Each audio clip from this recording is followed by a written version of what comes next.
Welcome! In this video, we'll walk you through how to set up your course resources in eConestoga. Your course materials are delivered in two parts. 1. A courseware component provided directly through the publisher. And 2. A perpetual eText delivered via VitalSource. You will need to work with the publisher to set up the courseware portion. In this tutorial, we'll focus on adding your VitalSource eText link to your course shell, so students can easily access the required digital textbook.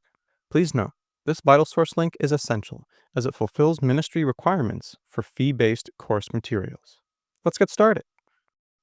Step 1. Log in to eConestoga. Log into eConestoga and open the course where you want to add your eText link. Navigate to the content area where you'd like the link to appear. Many instructors place it in either Course Information, Start Here, or Course Materials. Step 2. Create a new link. Click Add Existing Activities, then select External Learning Tools. This is where you will connect to the VitalSource platform. Step 3. Select VitalSource. From the list of tools, select VitalSource Inclusive Access. This will launch the VitalSource interface within eConestoga. Step 4. Verify the link. After adding the link, click it to confirm it opens correctly.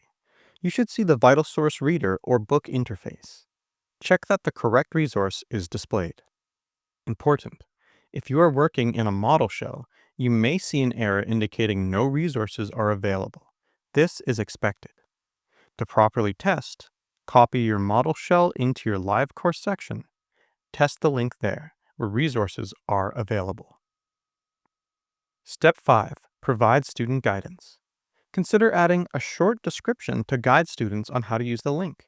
This improves clarity and accessibility. That's it. Your VitalSource eText link is now available in your course. Students can access the materials directly through eConestoga, helping them stay organized and on track. When testing the link, you can claim a copy of the eText.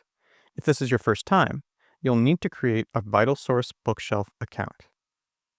The publisher team can assist with setting up your instructor account and configuring your course and link on their platform. If you have questions, please contact the campus store or eText support team.